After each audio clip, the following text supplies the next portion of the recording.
There's a lot of controversy when it comes to spelling Christmas like this. Some say it's offensive, some say it's a trend towards materialism. Some even say it's used as a substitute for the usual spelling if you don't want to associate the holiday with Christianity. If that's the case, you couldn't be more wrong. The X represents the Greek letter chi, which is the initial letter in this word, which I cannot pronounce. But here's the thing, the word means Christ, and the letter X has been an acceptable representation of that for hundreds of years. The device is known as Christogram. For example, Christian can just as well be spelled like this.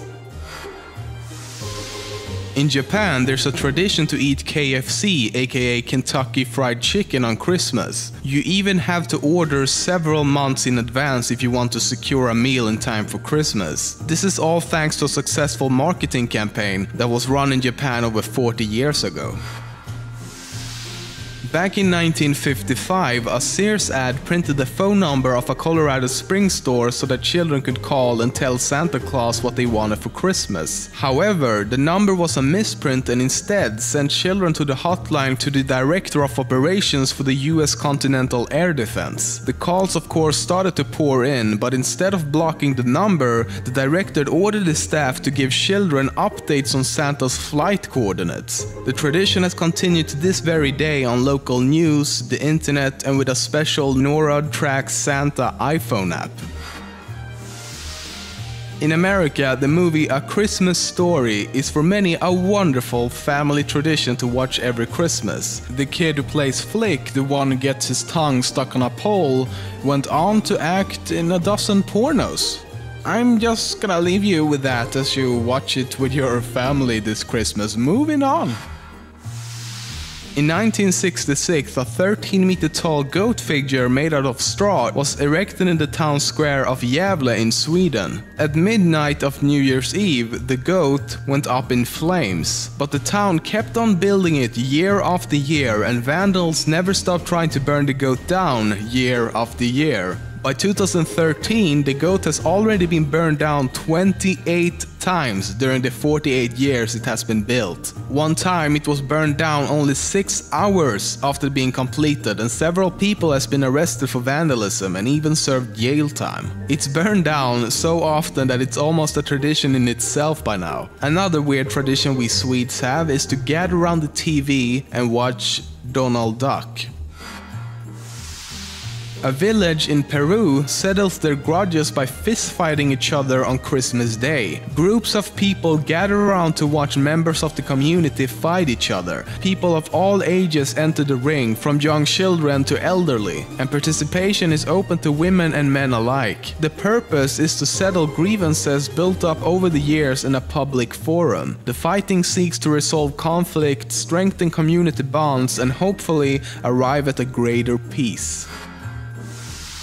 The popular Christmas song Jingle Bells is not at all about Christmas. It was originally called One Horse Open Sleigh and was meant to be played on Thanksgiving, but people liked it so much that they changed the lyrics and the title to better fit as a Christmas song.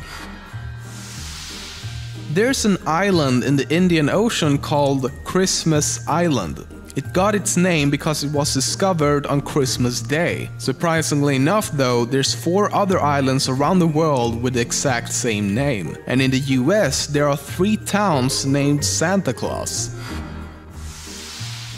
The only reason Santa Claus is red is because of the Coca-Cola company. In the 1930s, an artist was hired by Coca-Cola to draw a picture of Santa Claus to be used in an upcoming advertisement campaign for the company. The artist chose Coca-Cola's official colors, red and white, and that design is what most people imagine Santa Claus looks like ever since. Before all of this, his clothes was depicted in all kinds of different colors.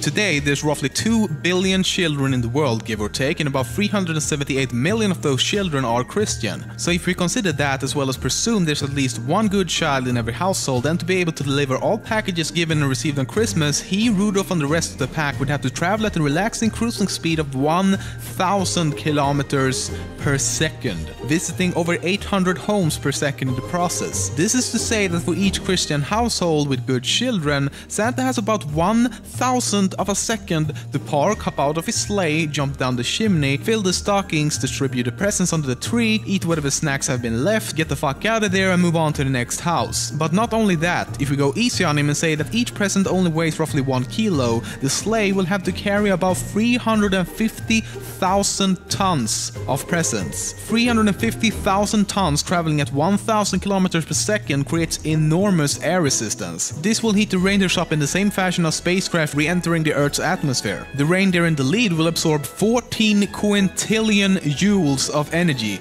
per second each. That's illion with a quint. The entire reindeer team will be vaporized within 4,000th of a second. Santa will have other things to worry about though, as he will be subjected to centrifugal forces 17,000 times greater than gravity. In conclusion, if Santa ever did deliver presents on Christmas Eve, he's dead now.